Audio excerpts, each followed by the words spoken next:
Bon, eh bien, je crois que nous avons laissé un peu de temps à tout le monde pour se connecter.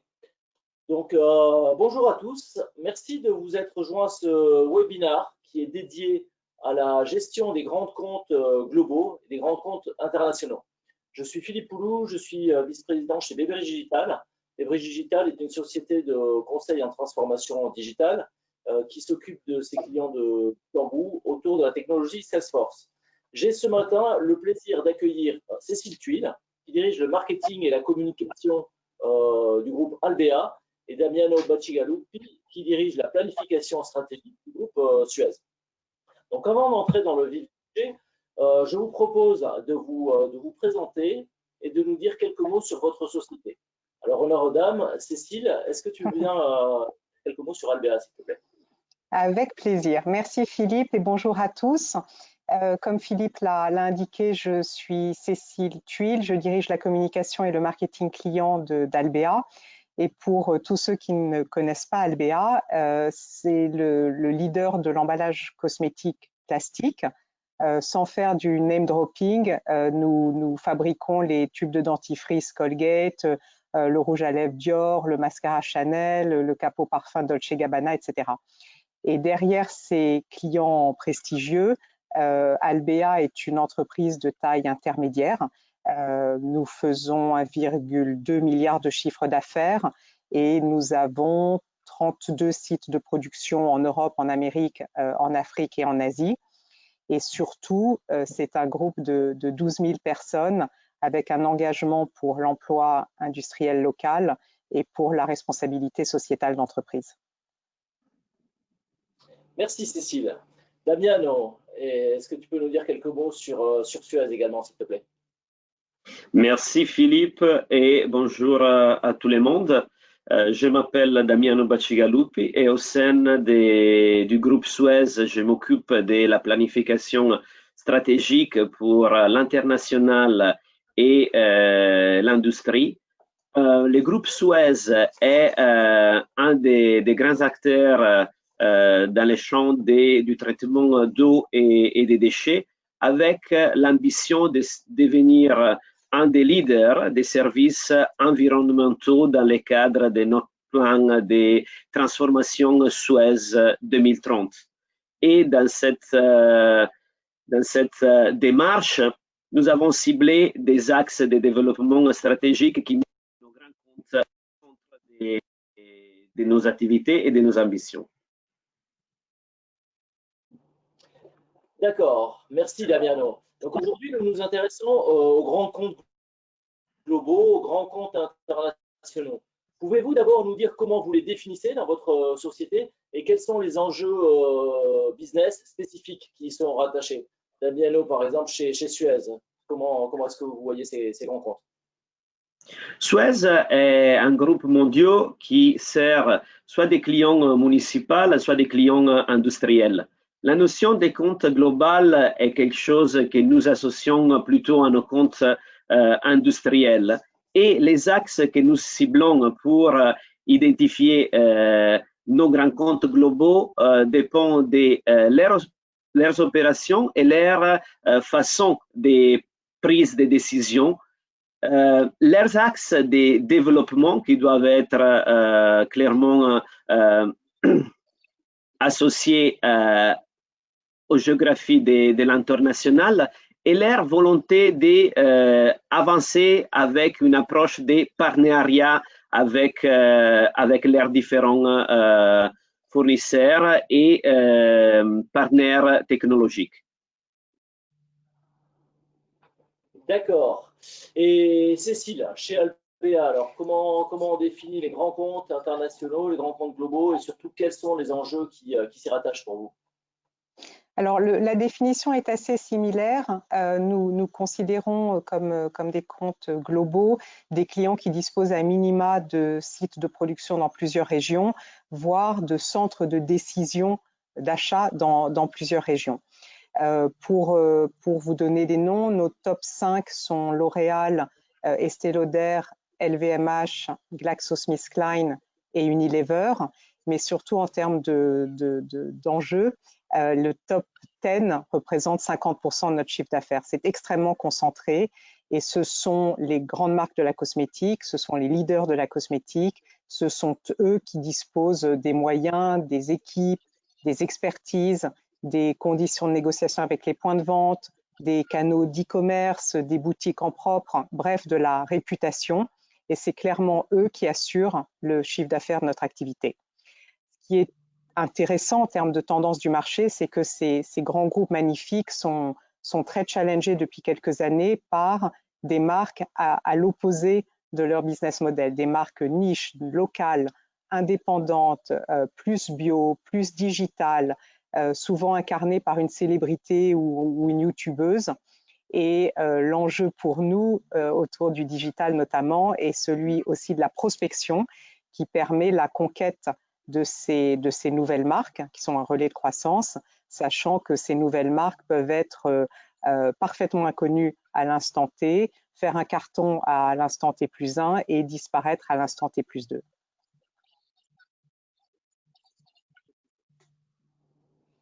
D'accord, donc vous mentionnez ce côté à la fois besoin de servir transversalement le client et besoin d'une prise de décision locale, hein, tous les deux. Quelles sont les attentes spécifiques justement par rapport à des grands groupes comme le vôtre, à des grands fournisseurs globaux? Y a-t-il une spécificité de l'attente de ces clients et quels sont les challenges que vous rencontrez pour satisfaire cette demande? Cécile, peut-être. Ces grands groupes, j'en ai cité certains, représentent eux-mêmes de multiples marques. Donc, si je reprends le cas de L'Oréal, au sein du groupe L'Oréal, vous trouvez les marques Lancôme, Garnier, La Roche-Posay, L'Oréal Paris, Armani, etc., qui eux-mêmes ont de multiples produits. Donc, le business est très, très fragmenté. La base client est concentrée, le business est très fragmenté. Et surtout, nos clients sont du pur B2C, à cycle très court. Pour vous donner une idée, un produit cosmétique dure entre 2 et 3 ans, peut-être à l'exception du parfum. Donc notre métier et celui de nos clients est un métier de projet, de lancement, de conquête et de reconquête permanente de clients ou de consommateurs. Donc l'importance pour eux comme pour nous, c'est de consolider des données éparses pour pouvoir piloter ces grands comptes au-delà de la fragmentation du business opérationnel. Donc, bien sûr, le pilotage est centralisé. On a des contrats groupes, on a des rabais groupes, des revues de projet groupes, des stratégies d'emballage responsable groupe. On essaye de bénéficier de politiques de fournisseurs préférentiels groupe et il y a un enjeu de gestion de projet et de lancement au niveau du groupe. Donc, pour le dire autrement, ces comptes globaux s'appuient en majorité sur des fournisseurs globaux et ils comptent sur nous pour consolider comme eux le font et pour rendre lisible la complexité du business. Ils veulent des fournisseurs easy to work with, d'où l'importance du digital dans la façon dont on va adresser ces challenges opérationnels et commerciaux. D'accord, très intéressant. Et j'imagine que vous avez chez Suez, Damiano, le même genre de problématique, mais peut-être plus spécifique à votre métier qui a une composante locale encore très, très forte également. Alors, j'étais en train d'écouter les challenges décrits par Cécile et je trouve qu'il y a des communalités, mais il y a aussi des différences. Alors, la première chose, chez Suez, on est plus fragmenté en termes des contributions de nos grands comptes à nos résultats. Et donc, les services aux grands comptes a un sujet en termes d'innovation et de développement qui après devient emblématique et des références sur tous les autres. Donc, il y a cette nécessité de gérer les partenariats vers une situation des comptes plus fragmentée. Et le deuxième sujet concerne le fait que nous sommes actifs sur plusieurs industries et c'est aussi le cas dans certains de nos grands comptes. Et ça pose un problème en termes de gestion de l'offre qu'on leur propose. Et donc, il y a ce sujet de simplifier la façon de faire business avec nous, Suez, et donc de devenir plus customer-centric comme organisation, que c'est un des axes de développement de notre initiative. Nos grands comptes, pour récupérer les concepts que j'ai introduits des marchés, sont organisés autour d'une série de marchés prioritaires et pour chaque compte clé, nous avons associé un groupe qui est account manager qui joue le rôle d'être l'advocate, donc c'est lui qui nous amène la voix du client. Autour de cet effort, nous essayons de construire une infrastructure, un écosystème qui rend possible et agile les commerces avec un objectif de maximisation des valeurs pour les clients et pour la qualité du service que nous sommes capables de livrer. Donc, il y a une notion de simplicité, il y a une notion de vision 360 des besoins du client et d'être capable vraiment de mettre les clients industriels globaux au centre de notre écosystème pour maximiser la valeur et accélérer notre développement dans nos marchés industriels cibles. D'accord, c'est très intéressant, mais j'imagine que pour arriver à faire ça, vous avez dû vous organiser, vous équiper, vous outiller. Quelles sont vos actions prioritaires? Comment est-ce que vous êtes organisé et outillé par rapport à ces challenges? Un des gros challenges est que nous avons une histoire des systèmes très fragmentés au sein du groupe Suez. Et donc, à partir de cette fragmentation, arriver à avoir une vision 360 qui met nos comptes globaux au centre nous a posé et nous pose beaucoup de challenges. Le premier pas que nous avons mis en place grâce aussi à la collaboration avec Baybridge est de créer un référentiel unique groupe pour nos clients avec trois objectifs. Premier objectif, être capable déjà de consolider les informations associées à nos clients. Deuxième chose, rendre visible en transversal les activités commerciales en cours et donc devenir plus coordonné et plus efficace dans le pilotage de ces actions. Et troisième chose, assurer de ne pas dupliquer les efforts. Donc avoir une flux d'informations qui soit le plus possible fluide entre les différentes entités du groupe pour rendre possible une meilleure activité commerciale auprès de nos clients. Ça a été les premiers pas que nous vraiment ciblons comme pierre angulaire de la construction que nous voulons mettre en place autour de nos clients. D'accord, donc on voit finalement ce hub de la donnée client très intéressant chez Suez. Chez Albéa, comment gérez-vous justement ces challenges et comment vous êtes-vous équipé et organisé pour adresser ces sujets? Alors, je pense qu'on a trois challenges et du coup trois leviers d'interaction et d'engagement client. Comme le disait Damiano, il y a un enjeu de consolidation de la donnée, donc je dirais un enjeu commercial, et la fragmentation du business, même sur une base client compacte, implique un CRM organisé qui permette à la fois le suivi commercial individuel d'un compte, d'un lancement dans une région ou d'un site, et la consolidation de données vente ou marketing au niveau de ces grands groupes. Donc ça, c'est le premier enjeu commercial. Ça amène évidemment un enjeu interne d'organisation, mais surtout de collaboration, parce que au-delà, là encore, des comptes individuels et du Key Account Manager de l'un, il faut partager les données, les informations, et ça, aucun intranet, aucun réseau social d'entreprise ne peut juste le décréter. C'est un sujet d'adoption, de formation, de mindset, de what's in it for me, etc. Bon. Donc ça, l'enjeu commercial avec le CRM et l'enjeu interne avec la collaboration sont des évidentes. Après, en termes d'engagement client, et je pense que c'est l'une des grandes nouveautés, et c'est sur ce point-là que BayBridge intervient avec nous.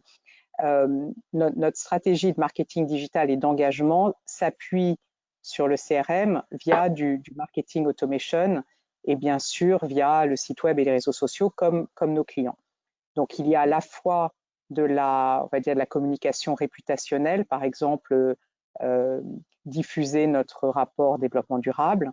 Il y a de la communication opérationnelle, par exemple, informer sur tel investissement dans tel site et évidemment marketing avec des lancements produits. Et le digital permet de cibler, ça permet d'avoir un certain type de communication et d'engagement envers toute notre base de clients. Donc, vraiment, on est dans le réputationnel, d'avoir des communications plus ciblées, par exemple les tendances beauté en Chine qui peuvent intéresser des marques chinoises et des marques internationales qui vendent en Chine, de l'interaction client individuelle, par exemple les inviter sur un webinar sur un sujet qui les intéresse, et évidemment tout ce qui est marketing digital, marketing de conquête dont on parlait avant, sur la prospection auprès de marques qu'on ne connaît objectivement pas. Et la couche supplémentaire derrière ça, c'est donc le lead management, ou lead generation, tout ce qui va avec, qui est lié au changement de comportement des acheteurs sur notre marché, qui sont plus juniors, plus autonomes, ils font leur devoir plus en amont, renforcé par ce développement de marques digitales indépendantes dont j'ai parlé. Et donc, voilà, on est en plein sur le digital et sur l'ensemble des couches d'engagement, de segmentation, de collaboration en interne, d'animation de pilotage et de conquête de nouveaux clients.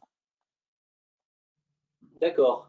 Et est-ce que la situation actuelle, la crise actuelle, vous amène à modifier justement cette stratégie d'engagement? Qu'est-ce que vous avez apporté comme modification récente? Alors, de façon, enfin, comme pour beaucoup de secteurs d'activité, la crise sanitaire et la crise économique et sociale derrière induisent un très fort fléchissement de l'activité. Ça peut être très précis, par exemple, le rouge à lèvres souffre du port du masque. Les testeurs dans les magasins souffrent des mesures sanitaires dans l'expérience client. Le luxe souffre de la crise économique ou des craintes sur le pouvoir d'achat. Donc ça, c'est un contexte évidemment de difficulté. Et dans ce contexte difficile, de façon assez pratique, ces crises, ou en tout cas la crise sanitaire a marqué un coup d'arrêt, en tout cas pour l'instant, des salons professionnels. Le télétravail s'est étendu et ça veut dire que les modalités d'interaction avec les clients ont évolué. Et je pense que le digital est plus que jamais le levier d'engagement parce qu'il faut, c'est de l'anglicisme, il faut own the space, il faut lead the conversation, il faut pouvoir proposer des webinars, des customer workshops, des emailing, tout un tas de choses, sachant que une fois de plus, nos clients en B2C sont très digitaux eux-mêmes. Ils font de l'e-commerce, des réseaux sociaux, de l'expérience client digitale, etc. Donc, se retrouver autour de ces sujets est absolument indispensable aujourd'hui. D'accord. Et du côté de Suez, Damiano, comment la situation actuelle change votre stratégie et vos actions dans le domaine de l'engagement client? La situation actuelle nous pousse pour accélérer la transformation que nous avons ciblée et donc la création d'un écosystème digital qui puisse rendre possible un développement commercial fluide avec nos clients clés, qui puisse donner à nos commerciaux un écosystème solide qui, à partir de cette identification, puisse rendre possible une planification associée à nos comptes, une prospection efficace à partir des outils digitaux et une gestion des opportunités en cours de plus en plus digitales, nous les trouvons des axes clés pour répondre d'une façon urgente à tous les enjeux que la crise sanitaire et économique nous pose. Dit ça, quand nous regardons notre développement industriel et international, le cadre est varié. D'un côté, parce que les différentes industries que nous servons ont été impactées d'une façon très différente par la situation. Quand on prend en compte l'agroalimentaire ou les life sciences ou toute l'activité liée au data center, nous voyons un développement encore plus important.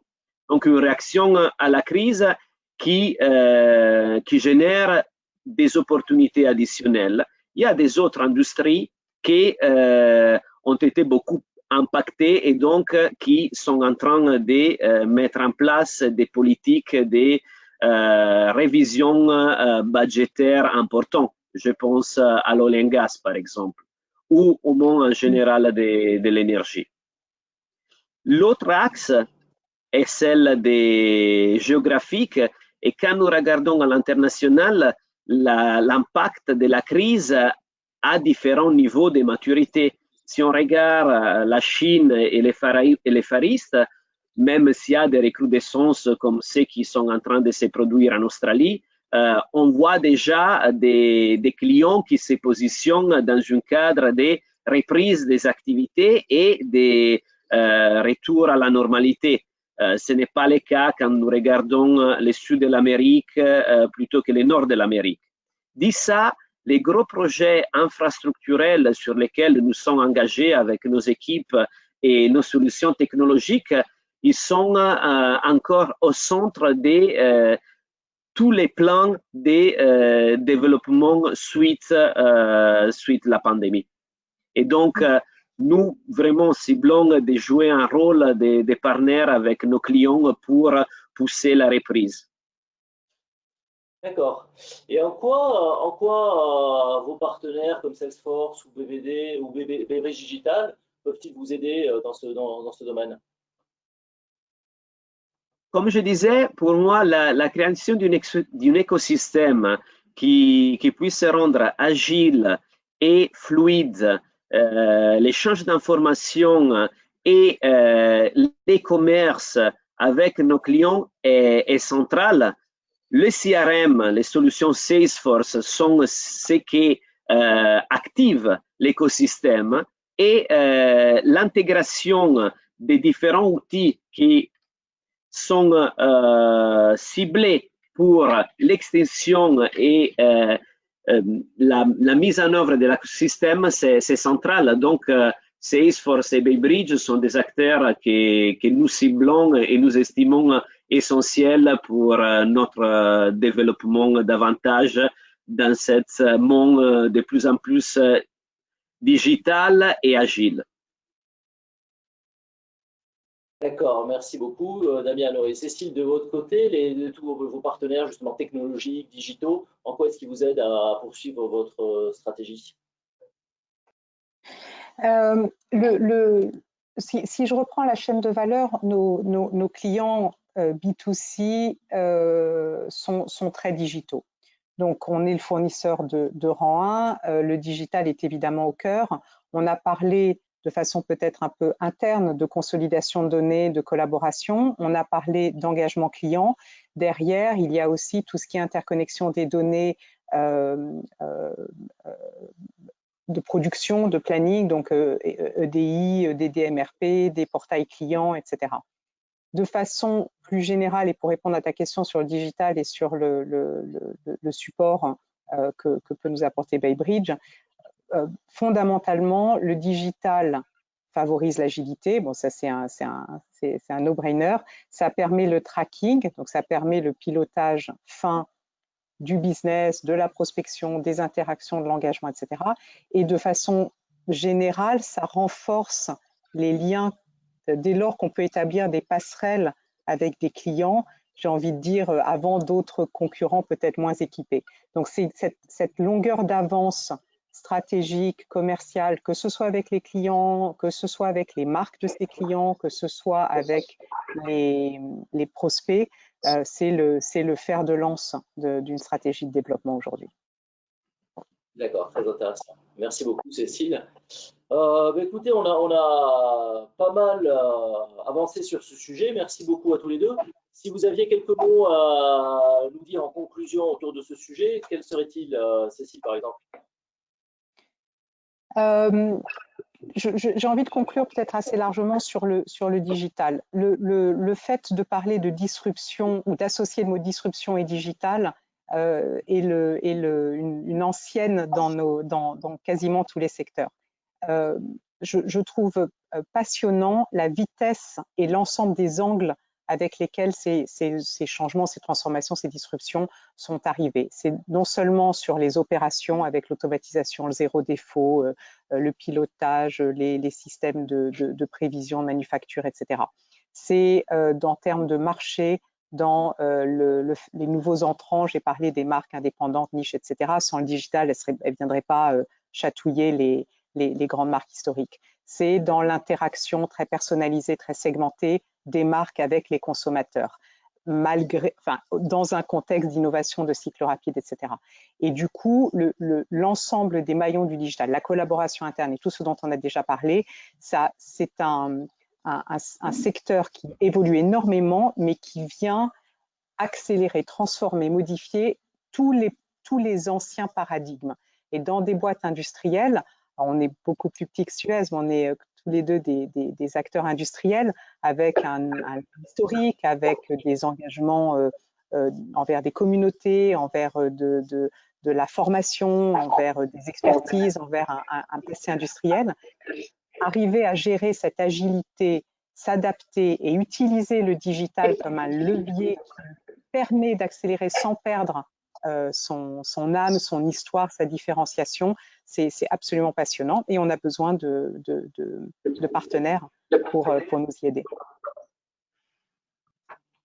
Merci beaucoup, Cécile. Damiano, la conclusion de cette discussion, quelle serait-elle pour vous? La conclusion est que les digital, pour nous, est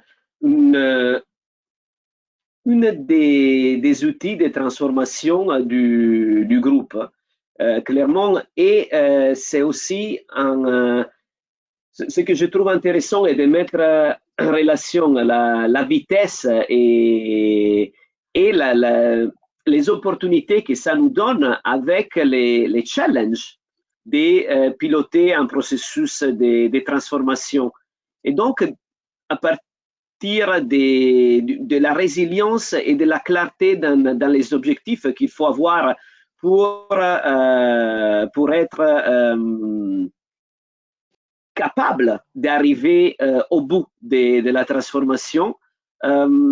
Les digital et cette transformation commerciale autour de nos comptes clés que nous portons s'inscrit dans le cadre d'une culture d'excellence commerciale que nous voulons mettre au centre de nos activités pour améliorer notre habilité de comprendre et de satisfaire les besoins de nos clients, parce que finalement, le but est d'arriver à réaliser nos ambitions de croissance industrielle et internationale avec nos clients au centre de cette ambition. Et le digital, cet écosystème que nos partenaires comme Baybridge, comme Salesforce, ils nous rend possible de créer, c'est vraiment les catalystes de cette transformation. Et le contexte actuel accélère cette démarche. Et dans ce sens-là, être capable d'anticiper les besoins des clients devient encore plus important dans un contexte qui devient de plus en plus compétitif et challenge. Merci Damiano. Alors je crois qu'on arrive au bout de cette discussion. Juste avant de prendre quelques questions, moi j'ai entendu quelques sujets intéressants comme vitesse, anticipation, collaboration, technologie. Donc voilà, ce sont des pistes de réflexion pour vous tous, chacun dans son entreprise. En tout cas, merci infiniment Cécile et merci infiniment Damiano. On va maintenant prendre quelques questions. Merci à toi. Et voilà, donc je vais laisser donc Richard nous faire part des questions qui pourraient émerger. Alors Philippe, on a eu 3 questions, mais qui étaient relatives aux questions que vous avez soulevées durant le webinaire. Donc, je pense que vous avez bien répondu. Donc voilà. D'accord. On peut peut-être juste citer les questions à ce moment-là.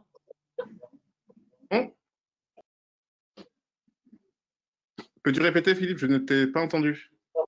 Je peux juste partager les questions. Effectivement, on ne va pas refaire la réponse, mais c'est intéressant de voir quelles ont été les questions posées.